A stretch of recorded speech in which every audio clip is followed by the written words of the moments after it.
रात के 12 बजे नींद जब खुलती है या 1 बजे या 2 बजे तो बंदे को समझ आती है कि दुनिया में मेरे हालात क्या हैं और मेरे पे क्या बीत रही है, और वो सोचता है कि यार इसका कोई हल होना चाहिए। और अगर वो आज ये नहीं सोचता तो कल ये सोचेगा, कल नहीं सोचता तो परसों ये सोचेगा। तो यहाँ भी जो एंग्जाइटी है वो जेन्युइन है।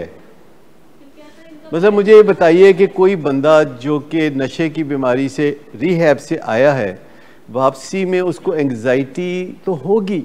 एंग्जाइटी एक साइड इफ़ेक्ट है जो रिस्परडॉल उस वक्त देती है जब डोज आपकी ज़रूरत से ज़्यादा हो, जो कि पहले ज़रूरत के मुताबिक थी। With the passage of time, चूँकि ये मेडिसिन नॉन एडिक्टिव हैं तो इनकी डोजेज कम होती चली जाती है।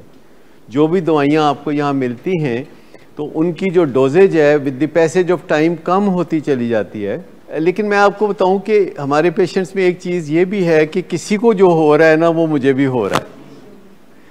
ये बात मैंने तकरीबन 43 इयर्स पहले सीखी थी। तो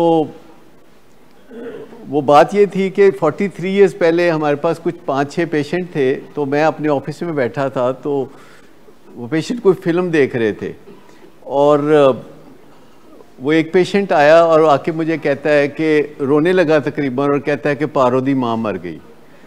मतलब उर्दू में कहता है पारो की माँ मर गई है। तो मैंने कहा बहुत अफसोस हुआ, बस अल्लाह का करना है। मतलब मैं समझा कि कोई पारो है जिसकी माँ मर गई है। अच्छा, वो माँ की बात कर रहे थे एक्चुअली। वो दिलीप कुमार की कोई फिल्म है, उसका कोई डायलॉग था, देवदास, उसका कोई डायलॉग था। तो मैंने देखी नहीं हुई थी वो फिल्म। तो मैंने कहा कि कोई इसके घर में खुदा न खास्ता कोई ऐसी बात हो गई। तो मैं कहा अच्छा अब ये भी पता करते हैं, ये करते हैं। तो कहता है फिर मुझे भिजवा देंगे। मैं कहा जाहिर है ऐसे हालात में तो भिजवाना ही पड़ेगा।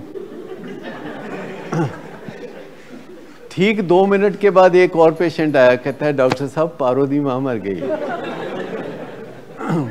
फिर एक तीसरा आ गया। तो मैं कहा नहीं, एनियम वाद ठीक नहीं। ये तकरीबन होता है इस तरह। लोग बाज़ औक़ात बहाना भी कर, सब नहीं करते, कोई करते हैं। जैसे कि किसी दफ्तर में कोई एम्प्लॉइज़ हों या घर के एम्प्लॉइज़ हों और वो छुट्टी मांगे तो आप लोग छुट्टी नहीं देते, तो उनको ज़रूरी किसी रिश्तेदार को मारना पड़ता है।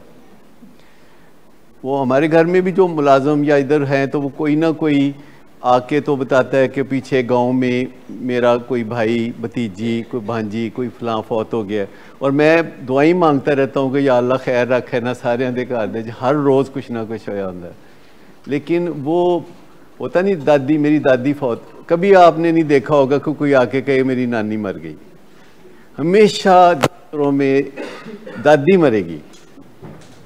इसका कोई तजर्बा तो आपको होगा कि दफातर में हमेशा दादी मरेगी, कभी भी दादी के अलावा कोई नहीं। दादी वो विशफुल थिंकिंग है ना।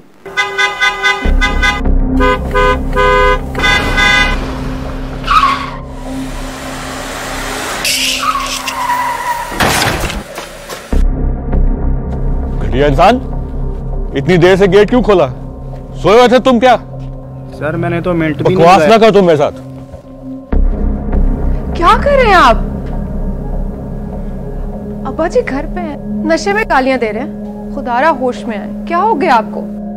होश में कैसे आऊं? सारा किया धरा इन्हीं का तो है।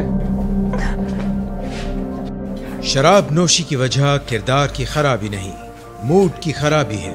शराब नोशी कभी भी नशे की बीमारी में बदल सकती है।